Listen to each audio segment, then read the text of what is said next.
चलो, legal metrology chapter 13। अब ध्यान दो, what really is metrology, do you know? क्या होता है? क्या है? तो फिर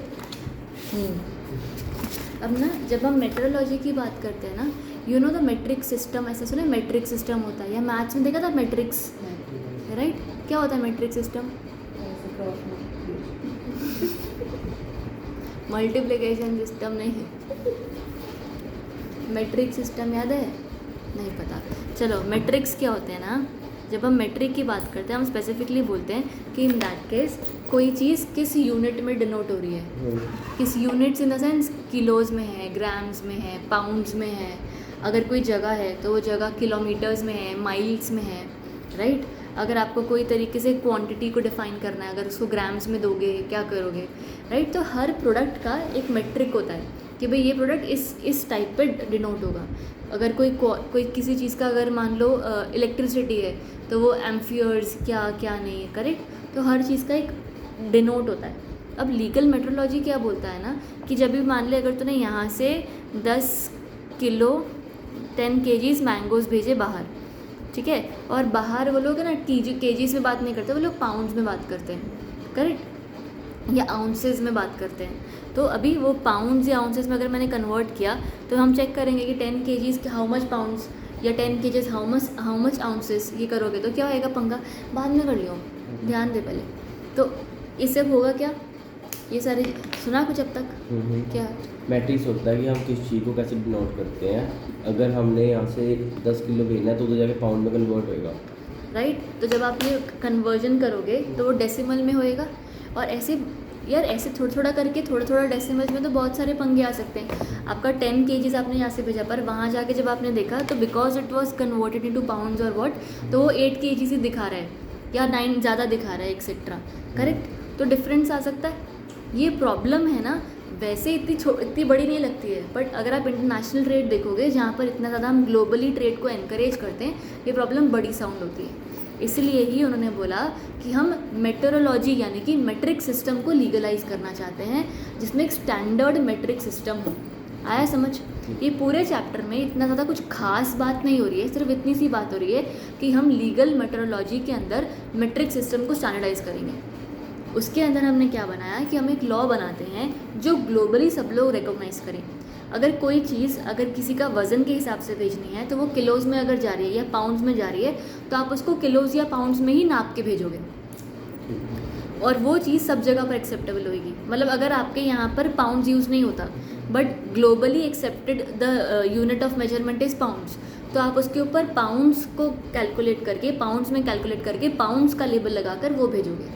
अगर कोई चीज़ है मान लो वो लिक्विड है तो वो लीटर्स में कैलकुलेट हो रही है, मिली लीटर्स में कैलकुलेट हो रही है, जैसे भी हो रही है, तो मैं उसको उस तरीके से कैलकुलेट करके as per the global standard उस तरीके से कैलकुलेट करके वैसे ही भेजना है। तो legal metrology only defines that you should use a standard unit of measurement which will be acceptable to all, just so that it does not मतलब create any confusion in the later stage. International trade का easy हो काम। आया समझ? बस ये basic concept है chapter का। अभी आगे ये लोग गाना गाएंगे फालतू में, राइट? और पूछते हैं इस चैप्टर में से, इतना ज़्यादा नहीं बट फिर भी पूछ लेते हैं, और इतना आसान चैप्टर है। सो तुम लीगल मेट्रोलॉजी का इंट्रोडक्शन देखो फटाफट, पढ़ेगा करण फटाफट। First paragraph, introduction, first paragraph. Legal metrology is the application of legal environmental measurements and measuring instruments.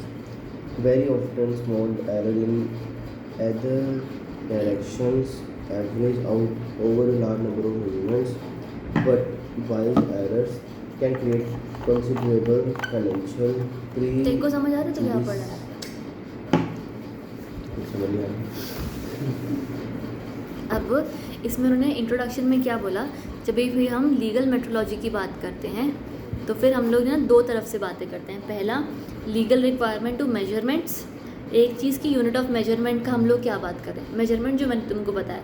दूसरा, मेजरिंग इंस्ट्रूमेंट्स भी, कि इंस्ट्रूमेंट्स भी आप प्रॉपर लेकर आओ ताकि सब जगह पर same type of instruments use हों, वो इंस्ट्रूमेंट स्टैंडर्ड हों, उसी तरीके से काम हो। और दूसरी बात भी हम ये भी बोलते हैं कि इंस्ट्रूमेंट्स ऑथेंटिक हो, है ना। अगर वो कई बार हम देखते हैं ना, ऐसा इंस्टाग्राम पे भी स्कैम होता है, वीडियो आती रहती है कि बंदा वो गलत, वो उसका केजी का गलत होता है या गलत आता है जो भी, या हमको गलत सामान मिलता है, हम लोग 2 किलो के पैसे दे रहे, आ रहा है सिर्फ 1-1.5 किलो ही है। तो ये सब ये क्या यूनिट ऑफ मेजरमेंट भी तो है ना, मेजरमेंट का इंस्ट्रूमेंट और दूसरा यूनिट, तो ये दोनों चीज़ों से डील करता है चैप्टर, ठीक है। तो वेरी ऑफन स्मॉल एरर्स होते हैं in either direction, average out over a large number of measurements, यानी कि जब हम एवरेज आउट करते हैं ना हर चीज़ को, तो छोटा मोटा आ जाता है प्रॉब्लम, और दैट इज़ अ इनएविटेबल, मतलब आएगी। बट बायस्ड एरर्स नहीं होने चाहिए, मतलब ज़बरदस्ती का झूठ नहीं बोलो आप, थोड़ा बहुत गलती हो गया क्योंकि आपने वजन में ऊपर नीचे कर दिया, एक आधा आलू ऊपर नीचे चला गया, doesn't matter. But biased errors हो गए, they can create considerable financial prejudice and can have serious economic consequences for the end consumer. आया, इवेंचुअली लास्ट में बंदे को महंगा पड़ता है ना। So, legal methodology in the name by which law is related to weights and measures is known in the international parlance. हमने international parlance में इसको globally इसको accept किया है. Legal methodology is very vital for scientific, technological, industrial progress in any country. The establishment of book में the establishment of national standards of weights and measures and their proper enforcement aim at, अभी इसका main aim क्या है इस act का, they aim at ensuring economy in the broader sense besides being a potential instrument of consumer protection. अच्छा एक line रह गई ना, aim at ensuring accuracy of measurements, measuring instruments and thus legal methodology strengthens the national economy in broader sense. हाँ ये वाला, ठीक है। तो ये एम इम्पॉर्टेंट है इस चैप्टर का, आया समझ, प्रियम्बल या एम जिसको हम कह सकते हैं, ठीक है। बाकी तुम्हारा ये डब्बा मार्क कर लो, can be defined as that part of metrology which deals with units of measurement, methods of measurement, measuring instrument, ये 3 चीज़ से डील करता है, यूनिट्स, मेथड और instrument, in so far as they concern statutory, technical and legal requirements which have ultimate object क्या है, of assuring public guarantee from the point of view of security and appropriate accuracy of measurements, ठीक है। एक तरीके से हमारा जो भी कैलकुलेशन होगा वो प्रॉपर होगा, एक हम लोग ये कोशिश कर रहे हैं ऐसा देखने की। उसके अलावा हम ये बोल रहे हैं कि भाई सबके तरफ से एवरीबडी सिक्योर, समझ आ रहा है चीज़ें। तो बस ये चैप्टर अभी आगे थोड़ा रीडिंग है, यहाँ तक क्लैरिटी है। नेक्स्ट तुम्हारा है international organisation of legal metrology. अब एक ऑर्गेनाइजेशन बना दे खाली इसके लिए, किलो और पाउंड और ये सब करने के लिए। तो OIML है जो इंटरनेशनल ऑर्गेनाइजेशन है, is inter governmental treaty. Inter governmental मतलब बहुत सारे देशों के बीच के गवर्नमेंट्स के बीच में एक एग्रीमेंट, ट्रिटी मतलब एग्रीमेंट, इंटर गवर्नमेंट मतलब गवर्नमेंट के बीच में। तो इंटर गवर्नमेंट ट्रिटी है, इंटर गवर्नमेंटल ट्रिटी ऑर्गेनाइजेशन है whose membership includes member states, countries which participate actively in technical activities and corresponding members countries which join the OIML as observers। तो OIML के members कौन है, basic जो member बन गए, specifically member बन गए, या कोई टेक्निकल सर्विस देते हैं, या तो ऑब्जर्वर्स हैं, या उस चीज़ को काम करते हैं एक्सेट्रा, राइट। तो ये सारे आ गए। उसके अलावा उसके नेक्स्ट लाइन में, 4th लाइन में, since that time OIML has developed a worldwide technical structure that provides its members with metrological guidelines। अपने members को वो क्या provide करते हैं, guidelines provide करते हैं metrological की, for elaboration of national and regional requirements concerning manufacture, use of measuring instruments, ये सब। तो basic वो लोग क्या provide करें, आपको internationally guidance provide करें कि सब लोग जो भी globally deal करने वाले हैं वो प्लीज़ इस चीज़ का ध्यान रखें कि units of measurement, manufacturing processes को प्रॉपरली मेजर करते रहें। अगर मान लो कोई, जैसे अगर तुमने ना लास्ट में पाउंड में बताना है, तो वो रॉ मटेरियल्स को भी तुम अपना पाउंड में करो, ताकि तुम्हें भी बेटर, तुम लोग इवेंचुअली बेटर कर पाओ उस चीज़ को। आया समझ, यहाँ तक कोई डाउट है? सिंपल बेसिक रीडिंग चैप्टर है, यहाँ तक क्लैरिटी। नेक्स्ट तुम्हारा है, डब्बा मार्क कर लो, according to OIML legal metrology is the entirety of the legislative, administrative and technical procedures. OIML के अंदर लीगल मेट्रोलॉजी को वो क्या बोलता है, द लॉ ऑफ मेट्रोलॉजी, वो क्या बोलता है, लेजिस्लेटिव भी यानी कि लॉज भी बनाता है, एडमिनिस्ट्रेटिव यानी कि गवर्न, एडमिनिस्टर भी करता है, और टेक्निकल भी है। तो ये सब कुछ बताता है, प्रोसीजर्स इस्टेब्लिश्ड बाय और by reference of public authorities, and implement करता है for behalf of the to order on their behalf in order to specify and ensure regulatory और कॉन्ट्रैक्चुअल मैनर प्रॉपर क्वालिटी आए, क्रेडिबिलिटी आए information की, control, trade, health, safety, सब कुछ proper है। है ना, सब में इम्पोर्टेंट है ना। अब जैसे फॉर एग्जांपल तुम लोग दवाइयों की बात करते हो, तो हम दवाइयों में इम्पोर्टेंट बोलते हैं ना, 500 mg है, वो 650 डोलो आती है, राइट। या तो कोई आप ऐसी नॉर्मल अभी दवाइयाँ लेते हैं, कैल्शियम, आयरन, ये सब की, तो हर चीज़ का कितना वो प्रॉपर आता है। जब हम कितनी दवाइयाँ हैं ऐसी जो बाहर से इंपोर्ट हो रही हैं, इंडिया में नहीं बन रही है या कुछ है, तो we want a proper mg of that medicine. Why? Because we are going to consume it, और इट कैन हैव बहुत वास्ट इफेक्ट्स, करेक्ट। तो बस वो वही कि हेल्थ सेफ्टी फलाने ढिंगने में इसका ज़रूरत है। ऑब्जेक्टिव पे आओ, नेक्स्ट पेज। चलो चलो थोड़ा सा बी अटेंड, थोड़ा जगे रहो यार। द इंटरनेशनल ऑर्गेनाइजेशन के ये OIML का वो क्या है, ऑब्जेक्टिव्स। पहला, develop model regulation standards and related documents. दूसरा, provide mutual recognition which reduce trade barriers. सब जगह पर एक तरीके का रिकॉग्निशन दो क्वालिटी को, मतलब जो भी एक मेजरमेंट को रिकॉग्निशन दे दो, सो दैट ट्रेड बैरियर्स कम हो। Represents the interest of the legal metrology community within OIM, international organisation forums. जो भी इंसान लीगल मेट्रोलॉजी का ध्यान रख रहा है किसी भी कंट्री में, उनके अपने इंटरेस्ट को OIML में डालेंगे अगर हम लोग, तो वो लोग आपस में उसका ध्यान रखेंगे। Then promotes and facilitates the exchange of knowledge, cooperates with other metrological bodies to raise awareness. आया, ईजी है। रेगुलेशंस करता है, रिकॉग्निशन करता है, सेकेंड पॉइंट रिप्रेजेंट करता है, थर्ड पॉइंट प्रमोट करता है, फोर्थ पॉइंट तुम्हारा है कोऑपरेशन। ठीक है, क्लैरिटी है? कोई डाउट? शाबाश। OIML certificate system for measuring instruments. अब second paragraph, certificates issued by OIML are accepted by National Metrology Services on voluntary basis। मतलब अगर जो भी हमने सेकेंड पैराग्राफ, सिर्फ जो भी हम काम कर रहे हैं, सर्टिफिकेट्स हम इशूड होते हैं जो OIML के, वो ये रिकॉग्नाइज़ करते हैं कि आपके इंस्ट्रूमेंट्स हैं वो प्रॉपर हैं, गलत नहीं है, झूठ वेट नहीं बता रहे हो आप। तो फिर जो भी सर्टिफिकेट्स हैं जो OIML इशू करता है वो एक्सेप्ट होते हैं बाय नेशनल मेट्रोलॉजी सर्विसेज। ठीक है, बड़ी बड़ी सर्विसेज वो एक्सेप्ट करते हैं। ये क्यों होता है, ये सारा क्यों होता है?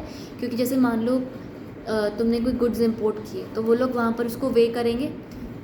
OIML के तरफ से तुमने जो वेट लिखा है वो, OIML छोड़ दो, तुमने जो वेट लिखा है वो पाउंड्स में लिखा है, और OIML उसको सर्टिफाई करता है, तो वो लोग एक्सेप्ट करेंगे। पॉइंट समझ में आया? हम यहाँ पर वजन की बात नहीं कर रहे, वजन किस यूनिट में डिनोट किया उसकी बात कर रहे हैं। आया समझ? So if certified by OIML, ठीक है, and as the climate of mutual confidence. अब में आपस में भी भरोसा रहेगा ना, अभी म्यूचुअली एक दूसरे को पे कॉन्फिडेंस रहेगा। And recognition of test results develops between OIML members, system serves to simplify the type pattern approval. ये सब प्रॉपर है, ठीक है। कुछ कुछ अब इसमें से कुछ याद होगा, नहीं होगा, ऐसा ही है तुम्हारा। उसके बाद तुम्हारा the objectives of the OIML certification system.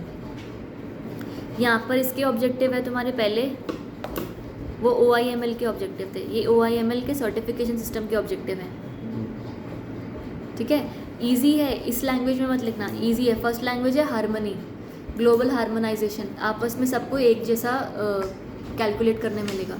Second, retesting नहीं करनी पड़ेगी। सामान यहाँ पर आया, मैंने यहाँ पे वजन किया, अपने तरफ से किलो में भेज दिया, वहाँ पर पाउंड होता है, तब वो लोग किलो को पाउंड में कन्वर्ट नहीं करेंगे, वो लोग पाउंड में मेजर करते हैं। ठीक है, गूगल नहीं करेंगे वो लोग बैठ के, वो लोग पाउंड में मेजर करेंगे कि एग्जैक्टली हमारे यहाँ कितना पाउंड है। तो रीटेस्टिंग नहीं करनी पड़ेगी, वो सब इजीली इवैल्यूएट हो जाएगा। इतना इतना एक मार्क कर लो। उसके अलावा OIML सर्टिफिकेशन सिस्टम क्या करता है, रूल्स और प्रोसीजर्स इस्टेब्लिश करता है फॉर फॉस्टरिंग म्यूचुअल कॉन्फिडेंस। सबको आपस में ट्रेड करने का कॉन्फिडेंस आ जाएगा, ईजी है। ठीक है, बस इतना इतना। नेक्स्ट आ जाओ, डीलर डेफिनेशंस पर आ जाओ। डीलर कौन है? डीलर इज़ वेट्स का डीलर, जो इंसान वज़न का कांटा बेच रहा है। ठीक है, वही है। Dealer in relation to any weights और measure means person who carries on directly और otherwise the business of buying, selling, supplying और डिस्ट्रीब्यूटिंग सच वेट और मेजर। ठीक है, सामान नहीं बेच रहा है, वो वजन करने की मशीन बेच रहा है। ठीक है, dealer of weighing instruments. Clarity?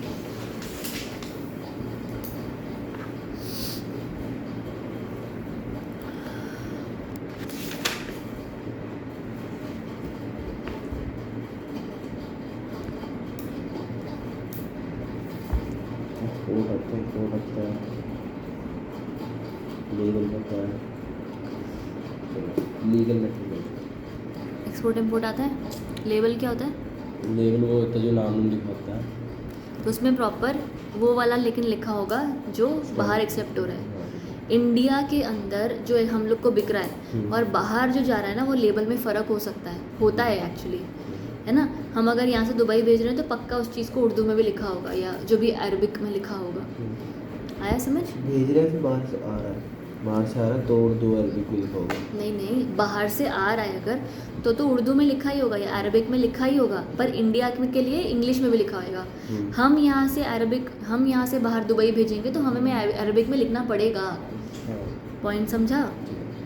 ठीक है। हमें फ्रेंच, अगर फ्रांस भेज रहे हैं तो हमें फ्रेंच लैंग्वेज में लिखना पड़ेगा। दैट इज़ द रिक्वायरमेंट कि आपका लेबल ऐसा हो कि प्रॉपरली लिखा हो, written, marked, stamped, printed, graphic, सब कुछ प्रॉपरली लिखा हो। ठीक है। अब जैसे तुम लोग वो देखते हो ना मैगी, यहाँ पर हमको ऐसे मिलता है, बाहर सब लैंग्वेज में लिखा होता है। उसके अलावा एक पीछे वो भी चला था कि मैगी इज़ नॉट, वो should not be consumed by children और प्रेग्नेंट मदर्स, या ऐसा भी चला था। तो ये वार्निंग इंडिया में नहीं आई थी पर बाहर गई थी, क्योंकि उनके वो जो पैकेजिंग के जो भी होंगे ना, उनके प्रॉपर मेजरमेंट्स अलग थे या रेगुलेशंस होंगे प्रॉपर। मसालों की दिक्कत है, हैवी मेटल्स मिलते थे मैगी में। यहाँ पर ब्लैक हो रही थी उस टाइम पे मैगी। पागल हो गए थे लोग, मैगी है क्या है। अच्छा हाँ और है ना, लेबल में एक लास्ट वर्ड है pre packaged commodity. Pre packaged commodity का मतलब, यार पानी देगा थोड़ा सा? नहीं ऐसे दे दे, ऊपर से पी। अच्छा, प्री पैकेज्ड कमोडिटी मतलब इजी बताओ। प्री पैकेज्ड, पहले से पैक की हुई, राइट। तो उसमें भी लेबल लगा दिया उर्दू में, उसी पे ही तो लेबल होगा। जैसे हमने कोई स्पेसिफिक सामान बनाया दुबई ले जाने के लिए तो उस पर हम लिखेंगे, जैसे ये चीज़ है इसी को दुबई देंगे तो इसको भी लिख के भेजूंगा मैं। तो बाहर भेजने के लिए ही बनाया है ना तूने, वो तो फिर पूरा पैक्ड हो गया ना, तो तेरा बाहर एक्सेप्ट ही नहीं होएगा। ये अगर तूने कोई सामान ऐसा बनाया है जो तेरे को बाहर भेजना है, राइट, तो it has to confirm to the guidelines of that country. Pre package मतलब पहले से पैकेज, बिस्किट का पैकेट, चिप्स का पैकेट, प्री पैकेज्ड। कोई भी चीज़ जो पहले से पैक्ड है वो प्री पैकेज्ड है, बस। कितना कोई दिमाग लगाने वाली चीज़ ही नहीं है। तुम आलू लेने गए हो, बंदे से चुनवा के आलू लिए हैं, वो तुम्हारे सामने पैक किया, तो प्री पैकेज नहीं है, बस इतना। ठीक है। लीगल मेट्रोलॉजी में क्या लिखा है? Means that the part of metrology which treats units of weighment and measurement, methods of weighment and measurement and weighing and measuring instruments। Legal metrology मतलब सिर्फ यही, मेट्रोलॉजी मतलब सिर्फ उतना कि हम यूनिट्स ऑफ मेजरमेंट की बात करें। देखो फर्स्ट लाइन में यूनिट्स लिखा है, उसको मार्क करो या सर्कल करो, whatever, units of measurement. Second line में लिखा है मेथड्स ऑफ मेजरमेंट, मेथड्स को मार्क करो, ठीक है। And measurement and weighing and measuring instruments, और लास्टली एंड के बाद लिखा है and weighing and measuring instruments. तो लीगल मेट्रोलॉजी 3 चीज़ से डील करता है, यूनिट्स, मेथड्स और इंस्ट्रूमेंट्स। इतना घुमा के यहाँ लिखते, तुम्हें सिर्फ 3 चीज़ों का ध्यान रखना है, units of measurement, method of weighing और वेइंग इंस्ट्रूमेंट, बस इतना इजी, डन। तो legal metrology deals with this, that's it. और ये किसका, in relation to the mandatory technical and legal requirements which have the object of ensuring. ये unit या measure हम ये सब क्यों कर रहे हैं? To ensure public guarantee from the point of view of security, accuracy and etcetera. To ensure guarantee and accuracy, done है, इजी है। उसके बाद तुम्हारा आ जाओ मैन्युफैक्चर मतलब बना रहे हैं, हाँ, हम किसको मैन्युफैक्चर करें, क्या मैन्युफैक्चर कर रहे हैं? कुछ भी नहीं करेंगे। लीगल मेट्रोलॉजी का चैप्टर है, क्या मैन्युफैक्चर कर रहे हैं? अच्छा, वेट्स। हाँ ठीक है, तो हम वेइंग मशीन मैन्युफैक्चर कर रहे हैं, ठीक है। तो मैन्युफैक्चरिंग में means a person who manufacture weights और मेजर्स या वेट मेजर का कोई पार्ट। अब थर्ड से फर्स्ट और सेकंड पॉइंट हो गया। थर्ड पॉइंट बोलता है does not manufacture any part of such weight और मेजर, बट उसको असेंबल कर रहा है, बनाया किसी और ने, मैं लाकर असेंबल कर रही हूँ, ठीक है। और पुट्स और causes to be put his own mark in the complete weight, बन गया है, उसके बाद मैंने अपना थप्पा लगा दिया, डन है। एकदम क्लैरिटी, कोई डाउट है? इतना बोरिंग चैप्टर नहीं है ये, ऐਵੇਂ ही है, बस ऐसे ही है। प्रोटेक्शन, तो एसी को बढ़ा दे, 28 पे कर दे, अब तो हो गया, ऑन करके 28 पे कर दे, फैन कम कर देना है, मुझे तो हवा लगती है सिर पे, नींद आती है उससे।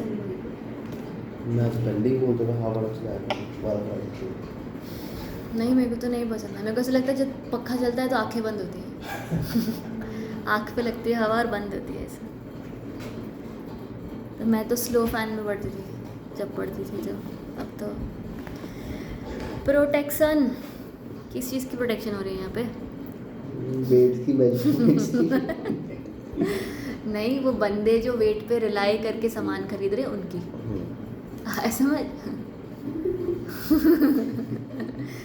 गेस वर्क ही चल रहा है इस चैप्टर में। Protection has to mean the utilisation of reading obtained from any weight और मेजर।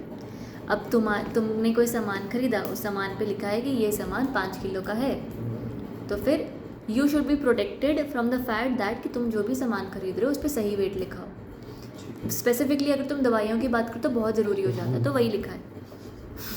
आपके दिमाग में मेरा दिमाग दवाइयों में ही है अभी, पर यार इसमें है, ये चैप्टर में वही चीज़ है।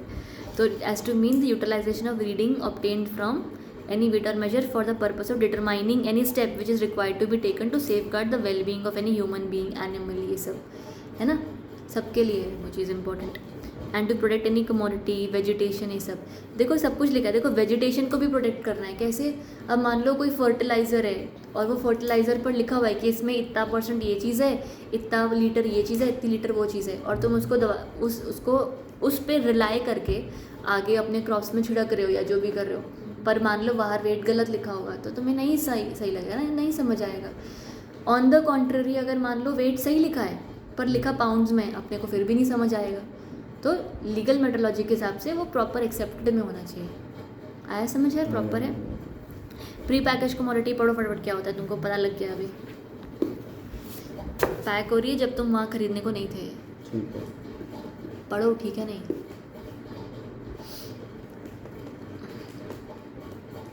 जल्दी पढ़, जल्दी पढ़।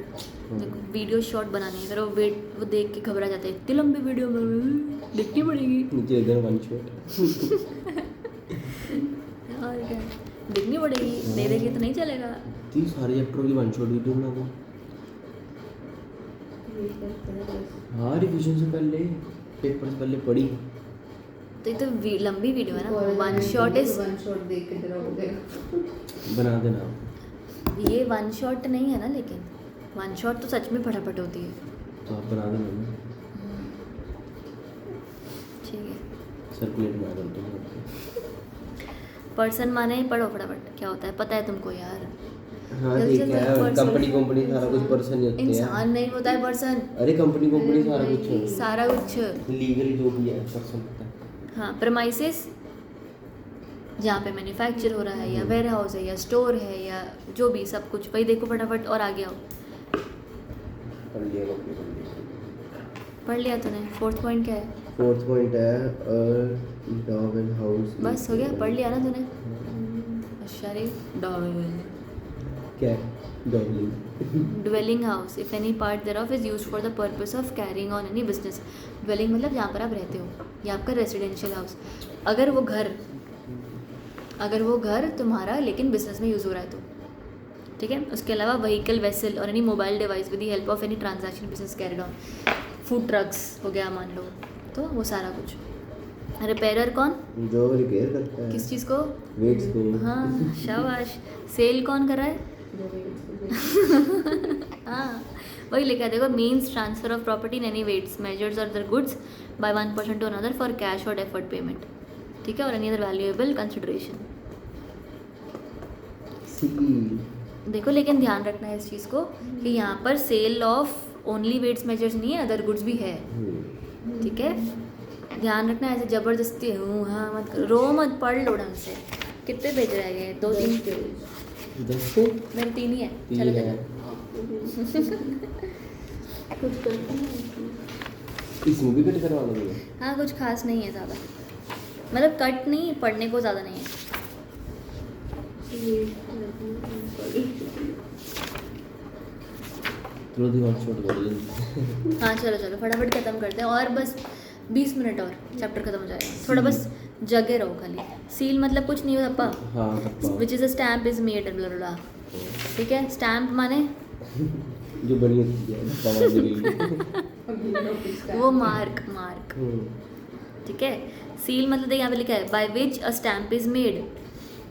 फर्स्ट में देख सील में क्या लिखा था, इट मीन्स अ डिवाइस और process by which a stamp is made, वो सील होता है। और स्टैम्प वो होता है जो मार्क होता है। सील बनाने वाला तो उल्टा बोला बस, सील वो मारने वाला और स्टैम्प जो छप गया, ठीक है। ट्रांजैक्शन मतलब contract of sale, purchase, exchange और any assessment of royalty, toll, duty, कुछ ऐसे आपने दिया और assessment of any work done. तो ट्रांजैक्शन में कुछ भी आ जाता है, सेल परचेज किया वो, कोई सर्विस दी वो, कोई रॉयल्टी, टोल, कोई ड्यूटी दी वो, ठीक है। Any kind of transaction. Verification मतलब वेरीफाई करना with its grammatical variations and cognate expressions including in relation to weights measures. तो वही वेट्स मेजर, प्रोसेस, कंपेयरिंग, जो भी आपका वो बन रहा है ना प्रोडक्ट, या तो उस पर जो आपका लेबल छप रहा था प्री पैकेज कमोडिटीज़ पे, उसको हम वेरीफाई कर रहे हैं, वो वेरिफिकेशन, ठीक है। Weights and measures means weights and measures to, शाबाश। स्टैंडर्ड वेट एंड मेजर में सेकंड पैराग्राफ सेक्शन 4 मार्क करो, ये काम का है। डेफिनेशंस पे इतना ध्यान नहीं दोगे तो चलेगा, ठीक है। Standard weights and measure second paragraph. So section 4 of the act provides that every unit of weight और measure shall be in accordance with the metric system, ठीक है, जो भी तुम्हारा बेस्ड ऑन इंटरनेशनल सिस्टम। ये समझ आया, यही मैं तुम्हें स्टार्टिंग से बता रही हूँ, ठीक है। First point done. सेक्शन 5 क्या बोलता है, section 5 of the act provides that the base unit of length shall be metre, mass का किलोग्राम, टाइम का सेकेंड, इलेक्ट्रिक करंट का ये, ऐसे सब बोला हुआ है कि ये वाले तुम्हारे एक्सेप्टेबल सिस्टम्स होते हैं यूजुअली, सब दिया हुआ है। टेम्परेचर होएगा तो केल्विन में हो, ऐसा सब, ठीक है।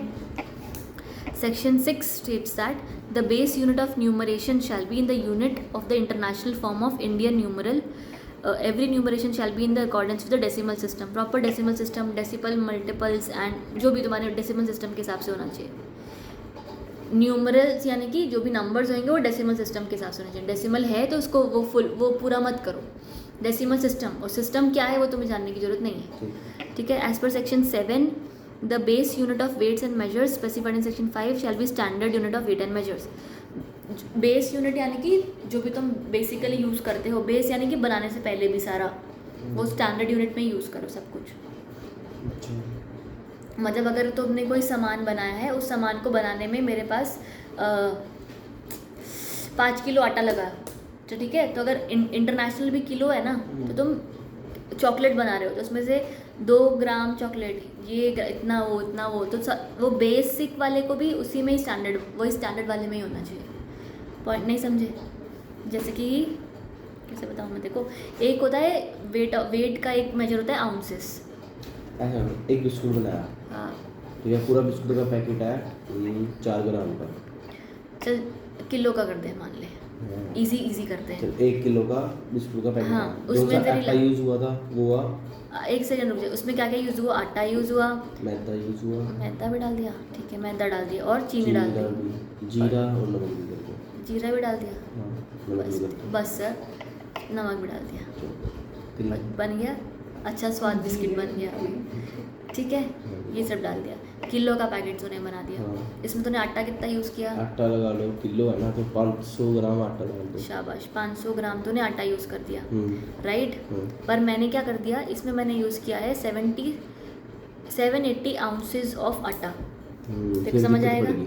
दिक्कत पड़ गई, तो यही उन्होंने बोला है इसको ऐसे मत तो करो। दोनों मतलब सेम होना चाहिए। हाँ। सिंपल है, बोल देते हैं। वही बोली थी मैं तो अब देखो पूरी बिस्किट की रेसिपी देनी थी तो मैंने ठीक है दे दे। आया समझ? बेसिक और स्टैंडर्ड सारा सेम होना चाहिए। Next page section 8 second paragraph.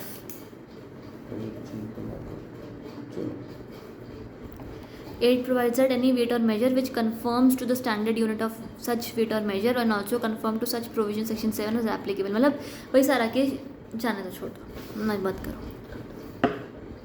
सब रहने दो। नेक्स्ट आ जाओ अपॉइंटमेंट एंड पावर पर। खुश हो गए मन्नत? हाँ शाबाश। सेक्शन 13 मार्क करो.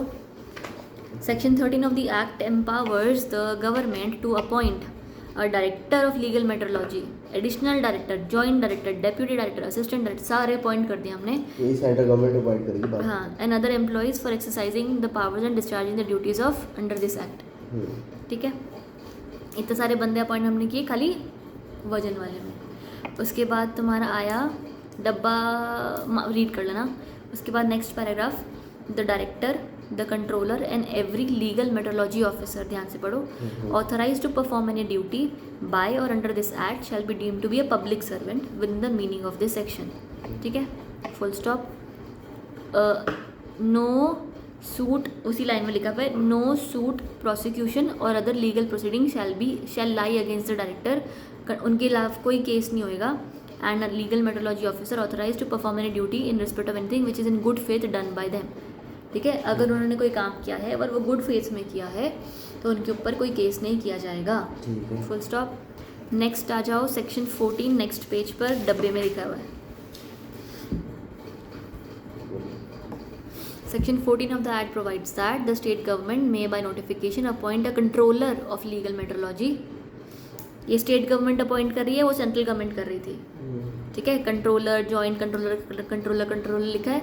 ठीक है, एंड अदर एम्प्लॉयज़ किस लिए? For exercising the powers and discharging the duties conferred and imposed on this by the state. Easy, समझ आ गया. पावर ऑफ इंस्पेक्शन सीजर, ये क्या होएगा? पावर ऑफ इंस्पेक्टर पे था ना पावर, कि घुस के कहीं पर भी आकर अपना चेकिंग कर सकते हैं आप लोग. ठीक है, तो they can come and check the premises. Second paragraph mark कर लो, सिर्फ पढ़ो प्लीज़ इसको. करो video. The power include entry at a reasonable time into any such premises and search for and inspect any weight measure or the goods. तो आराम से पढ़ ले, समझ आ रहा है? ऐसे से पढ़ रहा है तो समझ आ रहा है? हाँ भैया, मतलब बोलूँ.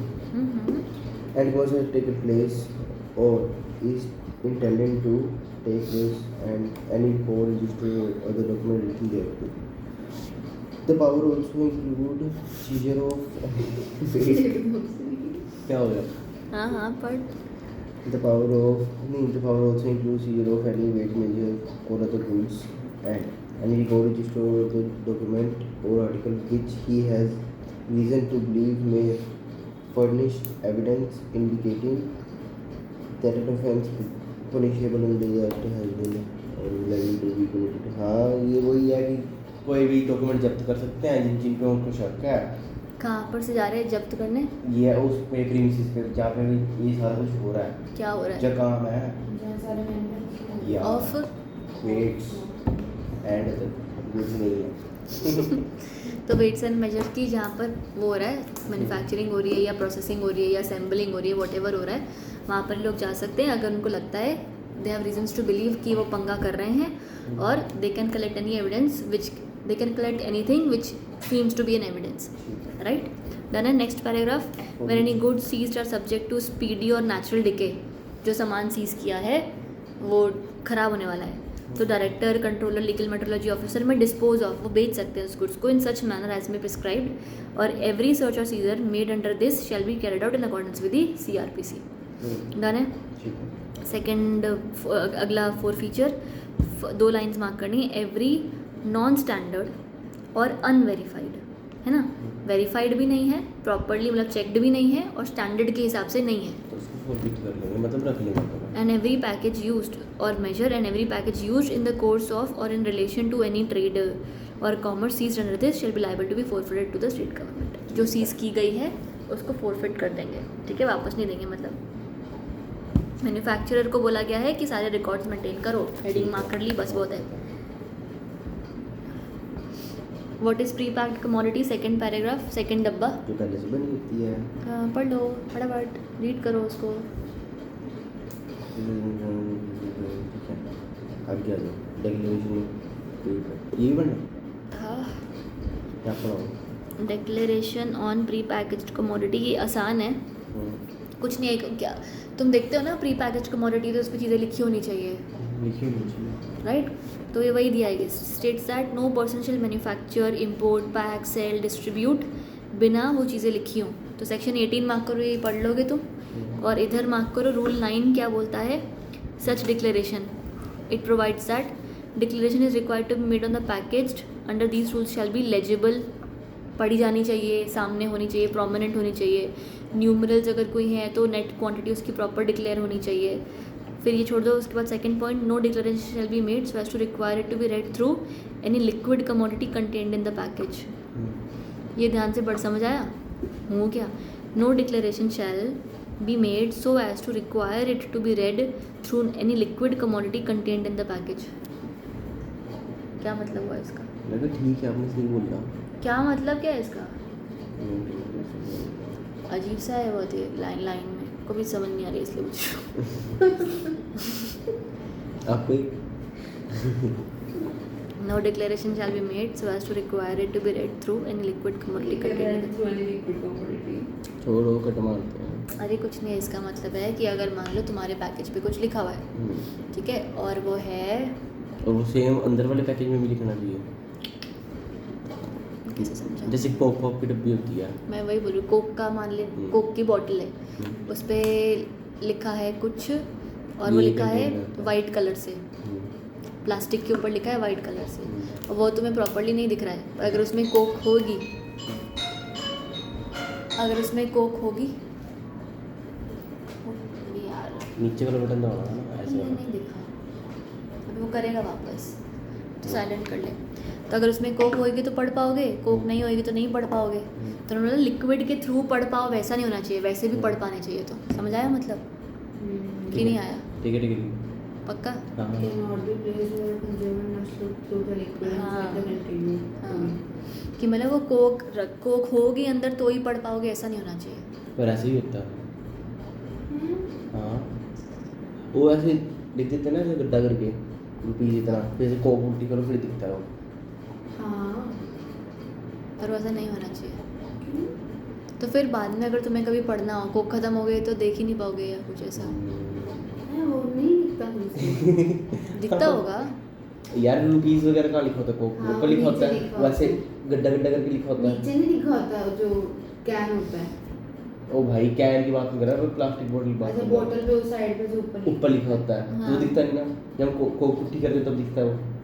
नहीं, ऐसे भी दिखता है वो। क्या बता, मेरे को तो दिख वैसे जाता भी दिखता है, हाँ। है। उसको उसमें नीचे कोक होएगी तो ही दिखेगा, ऐसा नहीं है, ठीक है। ऐसा नहीं है। और कैन तो नीचे लिखा है, वो तो अलग ही है ना। लिखा ही नीचे होता है। तो कितने भी नहीं मैंने कभी होते। नोटिस नहीं करा कि मिट जाता है। हाँ, ये नहीं पता मुझे, ये मिट जाता है। मुझे 5-6 मिनट कोक पिए हुए, सॉफ्ट ड्रिंक पिए हुए इतना टाइम हो गया मुझे। चलो next, where any package is provided with an outside container और रैपर। ये भी होता है ना, हम लोग चॉकलेट का पैकेट लेकर आते हैं तो बड़ा वाला पैकेट बाहर है और अंदर छोटी छोटी टॉफ़ियाँ होती है। तो उसमें क्या लिखा है, shall also contain all declarations which are required to be appear. तो अंदर टॉफ़ी के पैकेट पे भी सब लिखा होना चाहिए। हाँ ठीक है, तो तुम्हारा रूल 9 डिक्लेरेशंस के बारे में पॉइंट नंबर 1 to 3 डन है। Fourth, particulars of declarations required to be specified under the rule of this package shall be either in Hindi script और English script. Done. Next, why is principal, what is why क्या, what is principal display panel. पढ़ो इसको ध्यान से। In relation to a package means the total surface area of the package where the information required under these rules are to be given in the following manner। मतलब एक packet का area जहाँ पर ये ज़रा यहाँ पे लिखा है, हाँ, तो इन द फॉलोइंग मैनर होना चाहिए। All information should be group together and given at one place. एक जगह पे कुछ, एक जगह पे कुछ। लिखा हुआ है area not including the top, bottom, flange or top and bottom of cans हाँ, देखते क्या है। and shoulders and neck of bottle and jar stand that Coke कपड़ा कर लिया। के लिए होता है। केस कर देते हैं। All information could be group together, ठीक है। सेकंड क्या बोला है, the pre printed information should be group together and given in one place and online information group together in another place, ठीक है। ये प्री वाला था। क्या प्री प्रिंटेड इन्फॉर्मेशन होगा कुछ अलग, information group together and given in one place. Pre printed समझ गया। एक तो होता है कि जहाँ पे MRP एक्सपायरी डेट वो एक जगह लिख दो, हाँ। और प्री प्रिंटेड मतलब इसके अंदर इतना ये यूज़ हुआ, इतना ऐसे हुआ, वो अलग जगह लिख दो। हाँ अच्छा। या अरे प्री प्रिंटेड में कैसा है? प्री प्रिंटेड मतलब ये तो जब तेरी बॉटल बन रही है तभी हो जाएगा ना। एक्सपायरी तो लास्ट में लिखेगा कि भाई ये अब बनी है, ये हर प्रोडक्ट के लिए अलग अलग होगी। वो हो गया होगा फिर। The area not including the top, what is the area described for principal display panel. Principal display panel अलग चीज़ है ना, जो फिर वो नहीं कर रही है ना। जो ऑनलाइन मतलब जो प्री पैकेज वाली चीज़ें हैं वो तो वहीं पे लिखी ना रैपर में, और ऊपर अलग लिखा हुआ है, तो that is it is okay. वही बोला है उसने। नॉट इंक्लूडिंग टॉप बॉटम या फ्लैंक्स एट टॉप, ये जो भी कैन को तुमने पढ़ा, shall be determined as follows. In case rectangular package है where an entire side can properly be considered, तो फिर उस जगह पे लिख दो। इन केस सिलेंड्रिकल है या नियरली सिलेंड्रिकल पैकेज है तो prescribed percent of the product on the height of the package multiplied by इतना, कितना ये बोल दिया। ज़्यादा सिलेंडर बुक कराना। हाँ बाकी in case any other shape तो देख लेना, बस मेरे को नहीं पता, बस देख लेना। उसके बाद तुम्हारा क्या हुआ है, रजिस्ट्रेशन, ये मार्क कर लो प्लीज़, रीड करो फटाफट से। No person shall import any weight और measure unless is registered with the director, ठीक है, फीस के साथ। अप्रूवल ऑफ मॉडल में ये भी मार्क करो। एवरी पर्सन बिफोर मैन्युफैक्चरिंग और वेट और measure shall seek approval of model of such weight और measure in such manner on payment of such fees and may be prescribed full stop. ठीक है भाई, अप्रूवल ले लो बनाने से पहले, ये तो ईजी बात हो गई। उसके बाद प्रोहिबिशन विदाउट लाइसेंस, बस हेडिंग मार्क करो, नहीं कर सकते। ठीक है, नहीं कर सकते। अरे लिखा तो है प्रोहिबिट, बिना लाइसेंस के बना नहीं सकते। ठीक है, ठीक है। तो पड़ेगा कि तेरे को बाद में लगेगा कि प्रोहिबिट नहीं कर सकते। Offence and penalties cut, penalty for counter fitting cut, compounding of offence. Compounding of offence क्या होता है? मैं बताता हूँ, मैं बताता हूँ। पैसे डाल दो और जेल में भेजो। एक ही तो चीज है, ये सबसे बड़ा है। हाँ तो डन, खत्म। ऑफेंस बाय कंपनीज, कारण ये याद है? Offences by companies, companies offence कर रही है इसमें। अरे यार 3 पॉइंट थे उसमें, बहुत बार पढ़ाया है। कंपनी अगर ऑफेंस करती है तो कंपनी लाइबल होती है। हाउएवर अगर ऑफिसर इन डिफॉल्ट होता है तो फिर उसको भी पकड़ते हैं। हाउएवर अगर ऑफिसर इन डिफॉल्ट बता दे कि प्रूफ मैं कर दे, नहीं था। डिफॉल्ट में तो नहीं मानेंगे। Power of central government to make rules, central government के पास पावर है कि वो सारे रूल्स बना पाए, बस। और अगर नहीं किया तो सॉरी, कोई रूल जो सेंट्रल गवर्नमेंट ने बनाया, in making any rule central government provided a breach thereof shall be punishable with fine which makes to 5000 rupees. हाँ चलेगा। ये 30 डेज वाला क्या लिखा है? कहाँ पे लिखा है? Every good made by central government and shall be as soon as will be after. मत पढ़ो उसको, वो हाउस ऑफ पार्लियामेंट ही, वो बिल पास होने की बात करें। वो रूल बनेगा तो पार्लियामेंट में जाएगा, फिर पास होएगा। नहीं नहीं, इतना नहीं पूछेंगे, मतलब ये इतना नहीं जाते हैं लोग। Power state government make rules.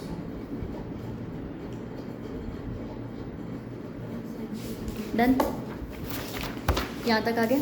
अब एसेंशियल कमोडिटी ना एक अलग एक्ट है, ठीक है। इसको बहुत ज़्यादा डेप्थ में नहीं पढ़ने का है। तुम्हारा एक आधे स्कैनर में कहीं पे कोई क्वेश्चन होगा तो वैसे पढ़ लेना, बट अब खाली मैं तुम्हें समझा देती हूँ। एसेंशियल कमोडिटीज़ एक पहले हमें चैप्टर होता था सिलेबस में, CS में। उसमें वो लोग क्या बोलते हैं कि कुछ कमोडिटीज़ ऐसी होती हैं जिनको हम ऐसा मानते हैं कि भाई ये तो बहुत ज़रूरी है, राइट। मतलब अगर आपको कोई और कमोडिटी मिले ना मिले, वो कमोडिटी आपके पास हो नहीं हो, आपको चलेगा। पर एसेंशियल कमोडिटीज़ को प्रॉपरली बेचा जाना चाहिए, उनके ऊपर प्रॉपरली मार्क्स होने चाहिए उनको। जैसे अगर if the country is as a state wherein it is not able to produce its own food या whatever, yet the essential commodities should be available to people, ठीक है। ऐसा अलग अलग चीज़ें बताया। उसके अलावा उन्होंने ऐसा बोला था कि एक सबसे इम्पोर्टेंट बात जो हमको हमेशा याद रह गई बस इस चैप्टर में, वो ये थी कि एसेंशियल कमोडिटी में चाय नहीं होती। Tea leaves is not essential, ठीक है। मोदी से दिक्कत। बट हमें भी वही लगता था कि चाय नहीं है, ऐसा लोग का सिर भी दुखता रहेगा सारा दिन। तो essential commodity does not include T. Preamble पढ़ लो इसका मेन।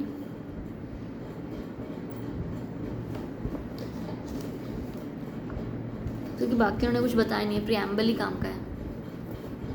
इस पूरे पेज पे। एक ये कमेंट ज्वाइन भी दिया तो यहाँ पर काम कर रहे हैं। Preamble to the act ये पढ़ो, states that it is an act to provide the interest of the general public for the control of production, supply, distribution and of trade and commerce in certain commodities, है ना। जब essential commodities है ना तो हम चाहते हैं कि वो हमेशा बिकते रहें, तो उनके प्रोडक्शन, सप्लाई या डिस्ट्रीब्यूशन पे गवर्नमेंट थोड़ा निगरानी रख सकती है। The dominant object of and intendment of the act, मतलब मेन काम इस एक्ट का क्या है, is to secure equitable distribution and availability at fair prices of essential commodity. समझ आ रहा है ना, मतलब है ना कि सबको मिले, सही प्राइस पर मिले, in the interest of public. The interest of the general public necessarily connotes the interest of consuming public and not the interest of the dealers. ठीक है। आया समझ? तो यही मेन तुम्हारा एसेंशियल कमोडिटीज़ का बात है, बाकी तुम्हें इसमें कुछ बताया नहीं है, चलो नॉट इम्पोर्टेंट। से खत्म।